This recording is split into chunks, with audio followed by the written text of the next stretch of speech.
இத பத்தி உங்களுக்கு தெரியாது அப்படின்னா கண்டிப்பா இத பத்தி தெரிஞ்சுக்கோங்க. அப்படி எத பத்தி பேச போறேன்னு பாக்குறீங்களா? நம்ம வெஹிக்கல்ல போயிட்டு இருக்கக்குள்ள அதோட ஸ்பீட் வந்து தெரிஞ்சுக்கணும் அப்படின்னா, நிமிஷத்துல ஸ்பீடோமீட்டர் பார்த்து நம்ம இந்த ஸ்பீட்ல வந்து போயிட்டு இருக்கோம் அப்படின்றது வந்து தெரிஞ்சுப்போம் இல்லையா? சோ அந்த ஸ்பீடோமீட்டர் எப்படி ஸ்பீட வந்து கால்குலேட் பண்ணுது? ஃபர்ஸ்ட் ஸ்பீட எப்படி கால்குலேட் பண்றதுன்றத பத்தி தான் இன்னைக்கு வந்து நம்ம பார்க்க போறோம். ஷார்ட் அண்ட் ஸ்வீட்டா பார்க்கலாம். தெரியாதவங்க கண்டிப்பா தெரிஞ்சுக்கோங்க. ஃபர்ஸ்ட் ஸ்பீட எப்படி கால்குலேட் பண்றதுன்றத வந்து பார்க்கலாம். ஒரு வெஹிக்கல் 1 ஹார்ல எவ்வளவு கிலோமீட்டர் டிஸ்டன்ஸ் வந்து டிராவல் பண்ணிருக்கு அதை வச்சு தான் இந்த ஸ்பீடை வந்து கால்குலேட் பண்ணுவாங்க. ஸ்பீடோட ஃபார்முலா என்னன்னு பாத்தீங்கன்னா speed is equal to distance divided by time. For example ஒரு வெஹிக்கல் வந்து 60 கிலோமீட்டர் டிஸ்டன்ஸ் வந்து டிராவல் பண்ணிருக்கு, 2 மணி நேரத்துல டிராவல் பண்ணிருக்கு அப்படின்னா இதோட ஸ்பீட் எப்படி கால்குலேட் பண்ணுவாங்கன்னா 60 டிவைடட் பை 2. அப்ப ஸ்பீடோட வேல்யூ என்ன 30 கிலோமீட்டர் பெர் ஹார்ல அது 30 கிலோமீட்டர் வந்து டிராவல் பண்ணிருக்கும். ஸோ இப்படி தான் பெர் ஹார்ல எவ்வளோ டிஸ்டன்ஸ் வந்து டிராவல் பண்ணிருக்கு அப்படின்றத வச்சு தான் இந்த ஸ்பீடை வந்து கால்குலேட் பண்ணுவாங்க. இப்போ இந்த ஸ்பீடோமீட்டர் எப்படி இந்த ஸ்பீடை கால்குலேட் பண்ணுதுன்றத பார்க்கலாமா?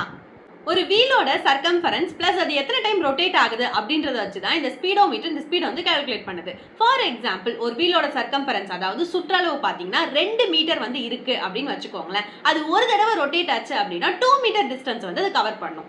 இதுவே ஒரு நிமிஷத்துல 500 டைம்ஸ் வந்து ரொட்டேட் ஆகுது அப்படின்னா 1000 மீட்டர் டிஸ்டன்ஸ் வந்து அது கவர் பண்ணும். அதாவது 1 கிலோமீட்டர் டிஸ்டன்ஸ் வந்து அது கவர் பண்ணும்.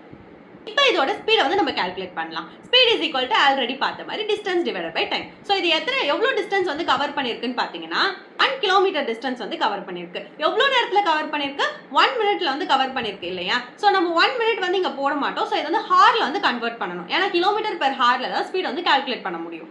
1 hour is equal to 60 minutes இல்லைங்களா? ஸோ அப்போ 1 minutes equal to என்ன வரும்னு பார்த்தீங்கன்னா 1/60 hours வரும். ஸோ இப்போ speed is equal to 1 divided by 1/16 வரும். ஸோ இப்போ இதை நம்ம சால்வ் பண்ணோம் அப்படின்னா ஸ்பீட் வந்து 60 கிலோமீட்டர் பெர் ஹார் அப்படின்றது வந்து கிடைக்கும். அதாவது ஒரு வீல் வந்து ஒரு நிமிஷத்துல 500 டைம்ஸ் ரொட்டேட் ஆகுது அப்படின்னா 60 கிலோமீட்டர் பெர் ஹார் ஸ்பீட்ல வந்து அது வந்து போயிட்டு இருக்கு.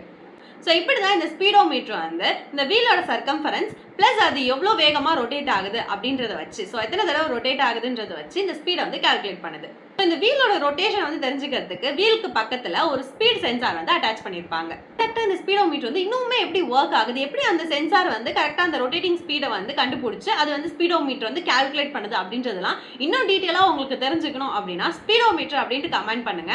வேற ஏதாச்சும் ஒரு விஷயத்தை பத்தி உங்களுக்கு தெரிஞ்சுக்கணும் அப்படின்னா அதையுமே கமெண்ட் பாக்ஸ்ல போடுங்க. நம்ம ஃபியூச்சர் வீடியோல வந்து டிஸ்கஸ் பண்ணலாம். Thank you, bye bye, see you in the next video.